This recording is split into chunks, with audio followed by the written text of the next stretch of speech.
Meeting चल रही, meeting तो होगी ना भैया, समीक्षा बैठक होगी।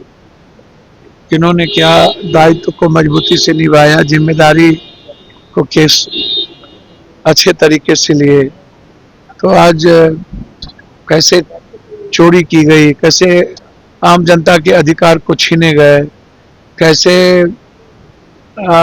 एसआईआर को लेकर के चुनाव आयोग ने गड़बड़ी की या चुनाव आयोग ने लड़ा, इस मुद्दों को लेकर के सारी बैठक होगी और लड़ाई बहुत बड़ी होगी। बिहार नेतृत्व पर ही इस्तीफा की मांग कर रहे हैं प्रदेश कांग्रेस के ही नेता जो विरोध में आ गए। देखिए, हमको तो समझ में नहीं आता, ये मुद्दा है डिसिप्लिन कमेटी का या ये मुद्दा शीर्ष नेतृत्व का, मैं इसमें कहीं नहीं आता हूँ। लोकतांत्रिक व्यवस्था में ये चलता रहता है, लेकिन जो लोग इस्तीफा मांग रहे हैं उन्हें अपने गिरेबान में भी झांकना चाहिए, अपने दायित्वों का भी और जिम्मेदारी का एहसास करना चाहिए और उचित प्लेटफॉर्म पर वो मांगना भी चाहिए। सर, 2 दशक से राबड़ी देवी के आवाज नहीं, ये तो गलत है, ये मैं नहीं मानता। ये लगातार बिहार में गरीबों का आशियाना, जिन लोगों ने कहते हैं वोट दिए, दुकानदारों को तोड़ा जा रहा है। पहले इधर देखो भाई, दुकानदारों को तोड़ा जा रहा है, दुकानदारों को मारा जा रहा है, जबरदस्ती आशियाना कहीं दोगे नहीं, कहीं जमीन दोगे नहीं, कहीं आप और लगातार उजारना। अब क्या है ये हिटलर का राज थोड़ी है। ऐसा बदले की भावना से मैं सरकार से मांग करता हूं कि जो लगातार आपने नालंदा में घर तोड़ दिया गरीबों का, यहाँ पटना में आप लगातार दुकान तोड़ रहे हो, लगातार लोगों का घर तोड़ रहे हो, ऐसा मैंने कभी लालू यादव से लेके नीतीश कुमार जी तक के राज में नहीं देखा और ये बर्दाश्त भी नहीं होगा। इसको मैं लोकसभा में भी उठाऊंगा और इसकी लड़ाई लड़ेंगे। योगी मॉडल नहीं, यहाँ कहाँ से, यहाँ तो बोल ही दिया। यहाँ क्या, ये कौन बुलडोजर, आप ही लोग नाटक करते हो क्या है? यहाँ नीतीश मॉडल की बात नहीं सुने, क्या हुआ? यहाँ कौन मॉडल, ये बिहार है, ये कर्पूरी ठाकुर, जेपी और लोहिया का बिहार है, ये हिटलर का बिहार नहीं है, समझ गए? ये का एक्शन ज्यादा बढ़ गया, हमको तो कुछ नहीं, सवाल ही नहीं उठता, कहीं कुछ नहीं। ये लोग नेता पदाधिकारी जमीन माफिया मिल करके इस तरह की हरकतें शुरू किया है ताकि जमीन पे कब्जा किया जा सके, जमीन का धंधा किया जा सके। ये इन लोगों ने मिलकर किया है और नीतीश जी के आड़ में ये सही नहीं है। अब राबड़ी दीदी का जहां तक सवाल है, आप हमको बताओ, आपको काम करने भेजा कि 2 लाख रुपया दो, आप फैक्ट्री लगाओ, आप भ्रष्टाचार खत्म करो, लगातार मर्डर हो रहा है, 12-12 गोली मार दिया गया एक आदमी को मधेपुरा में, तो लगातार मर्डर हो रहा है, उस पर बात नहीं करोगे?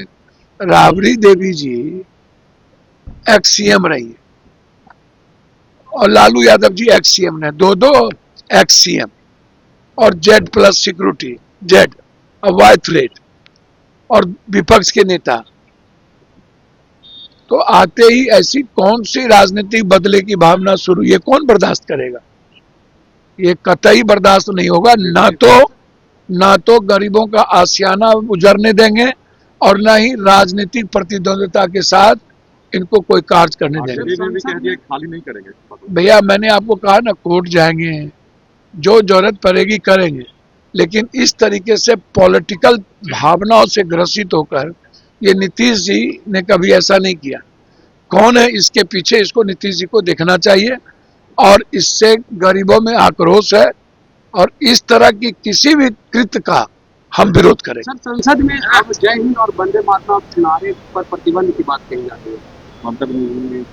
अच्छा, एक बात बताइए, कोई नारा, सब स्वतंत्र है, अपना अपना नारा सब लगाए। हम जय मानवतावाद का नारा लगाते हैं, इंसानियत का नारा लगाते हैं। जो स्वतंत्रता किसी की नहीं छीननी चाहिए। कोई जय भीम लगाएगा, कोई नमो बुद्धाय लगाएगा।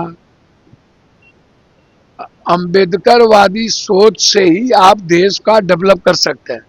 लोकतंत्र और संविधान की रक्षा के लिए जो भी कुकर्म करना पड़ेगा वो करेंगे। 1 तारीख से सदन में ये मुद्दा उठेगा और हम ऐसी किसी भी फालतू बातों पे नहीं जाएंगे कि वो नारा, सबको नारा लगाने की स्वतंत्रता है और किसी की अभिव्यक्ति, किसी जाति धर्म मजहब को ठेस ना पहुंचे। अब ये कौन है, रामभद्रा विभद्रा, वो बोल दिया सोनिया गांधी माप इस तरीके से टिप्पणी, और बोल दिया कि अरे भैया विश्व गुरु तब न बनेगा जब एक एक घर पढ़ लेगा, और जब इकोनॉमी हम अफ्रीका से भी नीचे आ गए, 100 रुपया और 150 रुपया वैल्यू है, इस पर बात ही नहीं करेगा वो। हमारी इकोनॉमी पर बात करो ना कि दुनिया में इकोनॉमी सस्टेन कैसे होगा। और एक आदमी बोल दिया आरक्षण खत्म करो, खत्म करिए, सब जात का एक दूसरे जात में शादी ब्याह शुरू करिए, हिंदू में जितना Dalit ST SC EBC OBC upper caste backward forward सब खत्म करिए, और जिसकी जितनी जनसंख्या भागीदारी कर दीजिए। मंदिर मस्जिद गुरुद्वारे चर्च से कोई देश तरक्की किया है क्या? देश तरक्की किया इकोनॉमी से, तो इसीलिए वो सब नहीं चलेगा। बीएलओ की मौत पर सर, भैया बीएलओ की मौत डेंजरस है, इस पर इंक्वायरी की जरूरत है, और ऐसे एसआईआर जो जबरदस्ती बिना समय दिए किया जा रहा है, इसमें चोरी का प्रावधान ज्यादा है।